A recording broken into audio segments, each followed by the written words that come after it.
Today, Apple has decided they're actually sick of being constantly sued by Europe. This is CheckPoint.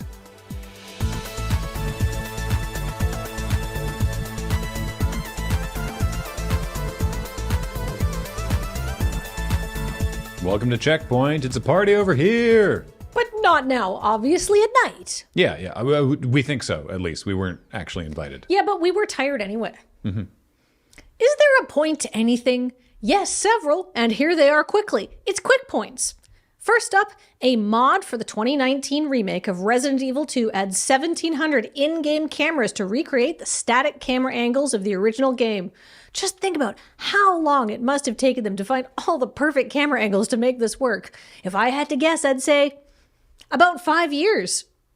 Next up, Sabotage Studios is teasing a 3-player co-op mode for Sea of Stars to celebrate hitting 5 million players. Great for those 3 players. What about the other 4,999,997? When do they get their own mode?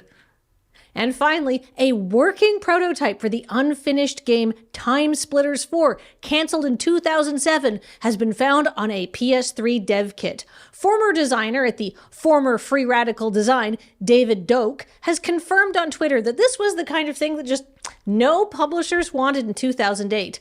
But Free Radical was recently reformed within Embracer Group to actually develop Time Splitters 4. And then more recently shuttered again amidst Embracer's layoffs. But hey, maybe in another 16 years. Hey, it's time to dive into some patch notes. Among the changes in the latest Helldivers 2 patch, developer Arrowhead has reduced the health of the Chargers' heads. Chargers are huge and difficult alien bug enemies, and players had settled on a metagame where they targeted the legs, referred to as the leg meta, instead of the enemy's actual proposed weak spot. So now it does make sense to actually aim for the head. But the more interesting change, unmentioned in the actual patch notes, is the addition of flying bugs. At least we think that's the case. Players certainly claim to have spotted them and even shared pictures or video of such creatures, but the CEO of Arrowhead, Johan Pilestead, claims otherwise, tweeting, "Everyone knows that bugs can't fly. And I'm not alone in thinking this. The Ministry of Truth agrees this is propaganda from bug sympathizers that want to brainwash good people. #lies. It's a bold public relations strategy to lean way into the game's political satire and post actual propaganda. It's a sharp contrast to the other side of the coin, where Stardew Valley developer Concerned Ape is daily drip-feeding a note from Stardew's own upcoming patch, such as farming now just as fast right to left as left to right, or cutting down a fruit tree now leaves a sapling that will grow into a tree of the same quality fruit, or reduce the spawn rate of bile titans. That one was Helldivers again, but just imagine. Yuzu may be dead, but you can't kill an idea, and in this case, the idea is Nintendo Switch emulation. Following last week's $2.4 million settlement and public humiliation by Yuzu developers Tropic Haze, a new group has taken the source code from Yuzu's now deleted GitHub page and are trying to rehost it on GitLab, and they're trying to appear slightly more legitimate about it. As a contributor told Ars Technica, Suyu currently exists in a legal gray area that we are trying to work our way out of. And how are they doing that? Well, step 1 was clearly pick a clever name, which again is Suyu, so that's a good start. But they're also extracting themselves from that gray area in 2 very specific ways. The first way here is that all the stuff that emulation software has always done, and that shouldn't be a surprise to anyone. Specifically, unlike their precursors Tropic Haze, they're not posting screenshots of release day pirated games running on their system. Instead, they are hewing to plausible deniability of claiming that the emulator's not for piracy. You can't even talk about piracy. It is only for backup purposes or archiving. You know, all the same lies the SNES 9X forums used to make. The second and probably more legally relevant way that Suyu is trying to stay legit is by not inherently generating the encryption keys needed to run the Switch firmware and games. Users will have to provide those themselves, ostensibly from their own legally acquired hardware and games. But the Suyu team admits that they have no way of confirming the legitimacy of a user's key, but you know what? That sounds like plausible deniability to me. Oh, and a third thing that they're doing to not immediately be taken offline is they're not going to be running a shockingly profitable Patreon. That's probably a huge step towards not getting sued. In a surprising update to a story from last week, Apple quickly reversed their earlier decision regarding Epic Games and will be allowing Epic's Swedish branch to have a developer account on the platform, thus allowing Epic to bring the Epic Games store to iOS sometime in 2024. Now, I got a little bit of flack last week for sounding like an Apple apologist, when really it's more so that I think Tim Sweeney was being a dramatic little baby, and it's very funny to watch him try to get edgy on Twitter. But don't mistake my debasement of Epic for an allegation that Apple is pro-consumer. They're only bringing USB-C to iPhone because the EU forced them to. They're only allowing competing storefronts on iOS because the EU forced them to. And they're probably only allowing Epic back on the platform because the EU was very likely going to force them to. Apple executive Phil Schiller told Epic that their previous disregard of platform rules and Sweeney's colorful criticism of Apple's compliance plan were the reasons for Epic being denied a developer account. And while I may think that it's one, objectively correct of Apple to assume bad faith of Epic, and two, very funny for corporations to get catty with each other, the European Union doesn't share my sense of fun. Or maybe they do, but also they were going to open an investigation about this, and it's likely that Apple realized correctly that they couldn't really defend the allegation that they got mad because Sweeney tweeted mean things, and it would just be cheaper and easier to let Epic do its thing. Now, the actual Apple stans are saying this is 4D chess to give Epic enough rope until they do something Apple can use to defend kicking them off the service again.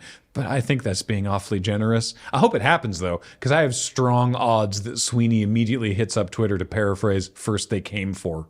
You know, just once it would be fun for a company to do anything that was pro-consumer for literally any other reason than specifically the European Union is making us. Yeah, it would. But in a similar vein, I want to eat cake for breakfast every day, but not gain weight.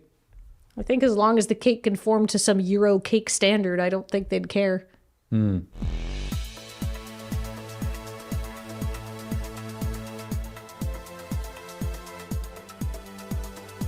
Coming up, Overwatch 2's generally well-received Cowboy Bebop crossover event is drawing some criticism, specifically Cowboy Cassidy's Spike Spiegel skin. Art director Dion Rogers points out it's not meant to be Spike, it's Cassidy cosplaying as Spike, which explains why he looks so stocky, but doesn't explain why he couldn't afford a better wig.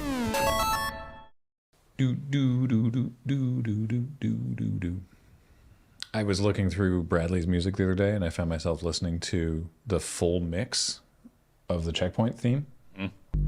It slaps. Nice. Yeah. I don't think I've ever heard it. It's got a whole build up before the drop, I guess. I didn't actually know until I was putting together the Time Splitter story for the quick points, that because I'd heard that Free Radical was back on the menu and they were working on a new Time Splitters, and I didn't realize A, that was under Embracer, and B, that had been hit by Embracer's massive layoffs after that weird merger they were trying to do failed, and now I'm mad again. Merger, I think, is a strong word. What they needed was $1 billion of cash to keep doing whatever they were doing, and they realized they didn't have that. They weren't going to get that. Yeah. Now, obviously, I strive to be modest, but I will point out that here on CheckPoint, I think that you could go back to, probably when did Embracer start buying a lot of stuff? Oh, gosh. After, I don't know if it was right after THQ dissolved. They were one of the first people to pick up THQ stuff, but it was like Nordic at the time, and then the Embracer bought Nordic. Yeah. So I feel like 2018, something like that, maybe even 2017, we could find clips of us saying, and they own all these companies, and is that fine? Is that okay? And it turns out, no, that was stupid. Yeah. Nobody should have let them buy that much stuff. Yeah, the show, but I will big ups you in particular to have been specifically banging the drum that Embracer has been a problem for a while, and should not. It's not good news if Embracer brought a company. Yeah. Sorry. That's yes. Okay. Because the first time it was the economic recession in 2008. Yep. And publishers were like, the publishers were looking for very specific things. And despite the Time Splitters franchise having done very well, Time Splitters 4, no publisher was willing to risk on Time Splitters 4, and then Free Radical went bankrupt. They're like, well, we have no money to pay anybody then, so when we have no work, Yeah. shut her down. It's code from Yuzu's now deleted GitHub page. Fuck, GitHub. The Gub. Anybody call it that? No? Just me? No. All right, cool. Everybody is buying these companies expecting, basically the people who start the companies get a huge payday and then they leave and then they do something else. They start a new company or they retire. But the people who buy the companies are buying them for, some sort of expectation of like maximal profit to, I don't know.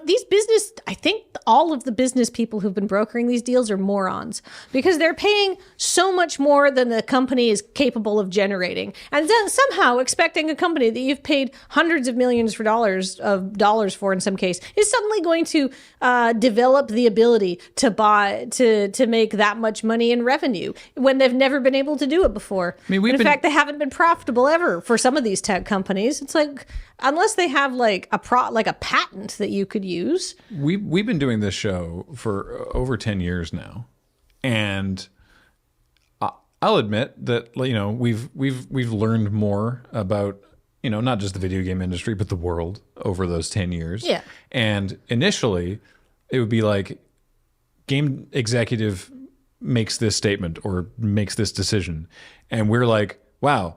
I immediately think that is a stupid and bad idea, but clearly I'm not seeing everything because they're in this position that they are. They must know more about this. And over the years, it's gotten more and more apparent that no, they're just idiots. They're either idiots or they're, and I'm saying both of these things exist, or they're purposefully lying to investors. Right, they're like, oh yeah, no, it's gonna work out great like this. Give me your money. Yeah, exactly. It's so the people who broker these deals can get out with a big payday, just like the people whose companies they bought. And like it used to be that you could just make a little bit of money running a business, and that you made some profit. You had that was great. Everybody was fine. But nowadays you have to be making exponential money or you're a failure. Always growth. There must always be growth. Yeah. Or why can't you just make enough money to, I don't know, maybe there's something fundamentally wrong. I feel like we started out as like the smooth brain meme. It's like, these guys are idiots. And then it's like, now we're to super evolved meme. And it's like, these guys are idiots. Yeah. Right? Yep.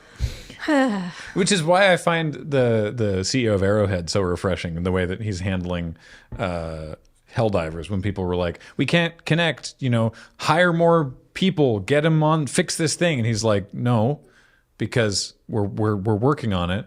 But if I hire more people, then I'll have to lay people off. That's not sustainable. Also, new people come on, we got to train them. It's not going to make it go faster. And it's just, it's a waste of money and time and people. Like, this is not and I appreciate the honesty I appreciate the candor. I can't just hire more make servers happen guy. Yeah. Also, aside, there was no clean way to work this into the story because it's very subjective, but while looking up Helldivers stuff, there have been other stories written about this across the gaming news sphere because, of course, you want to get your clicks. But some people do have problems with media literacy, and Helldiver in the same way that they did for Starship Troopers, which obviously was a big inspiration. The which? The boys, remember when? Oh yeah. But the people misunderstanding Helldivers and seeing a thing of like I literally saw someone ask like what is this making fun of? Like what is this satirizing? And people were like, "Oh, well, it's clearly names foreign country or it's names foreign country or it's this." And it's like seeing all the comments thankfully in response to that being like, "No, dude.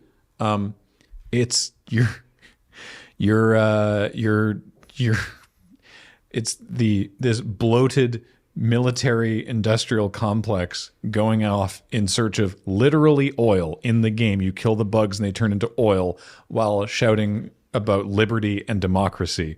This is America. It is making fun. It is a satire of future United States, and it's not particularly subtle about it. But a lot of people are like, just not a lot of people, but there are people who are. Again, I think the amount of people not getting it is overblown because it's funny and it makes an article that people want to click on and get mad about, to be like, nobody understands Helldivers. Plenty of people understand Helldivers. Nobody except me understands Helldivers. Right. That's the motivating click factor. All of you are fools, but I understand this on a much deeper level. But no, plenty of people are understanding it and still having fun because it looks sweet and is fun. Yeah, I'm not super up on the game, but all my friends are enjoying shooting things. And literally diving. You get to you can do little funny jumps. It's sweet. Yay. Hey, patreon.com/loadingreadyrun. Yeah. Brings you not only this, but everything that we do. Like and subscribe and all that fun stuff. And thanks for watching. Bye, everybody.